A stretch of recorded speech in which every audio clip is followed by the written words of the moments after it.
Welcome back to Meeravani YouTube channel. మీ doctor Sundari ప్రేక్షకులకు నమస్కారం. ఈరోజు నక్షత్ర సీరీస్లో భాగంగా మృగశిర నక్షత్రం వాళ్ళ గురించి తెలుసుకుందాం. మృగశిర 1, 2 పాదాలు వృషభ రాశిలోకి వస్తే 3, 4 పాదాలు మిథున రాశిలోకి వస్తాయి. నక్షత్రాధిపతి కుజుడు. ఈ మృగశిర నక్షత్రంలో పుట్టిన పురుషుడు ధనవంతుడు, ఉత్సాహవంతుడుగా ఉంటాడు, శత్రువులను జయించేవాడు, పెద్ద కార్యాలు చేయవాడుగా ఉంటాడు. అలాగే స్త్రీ అయితే సౌందర్యం కలిది, సుఖ సంతోషాలు కలిది, గౌరవ ప్రతిష్టలు కలిది, ధర్మకార్యాలు చేసేది కూడా అవుతుంది.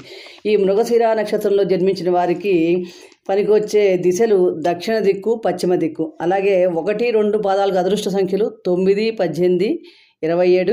అలాగే 3, 4 పాదాల వారికి 5, 14, 23. వీళ్ళకి అదృష్ట వృక్షం చెండ చెట్టు. అలాగే అదృష్ట రత్నం పగడం ధరించడం వలన కుజదోష నివారణ జరుగుతుంది. రాశ్యాధిపతి వృషభ రాశికి శుక్రుడు, మిథున రాశికి బుధుడు. వీరికి సహజంగా ఈ మృగశిర నక్షత్రం వాళ్ళు కుజ ఆరాధన చేసుకోవడం మంచి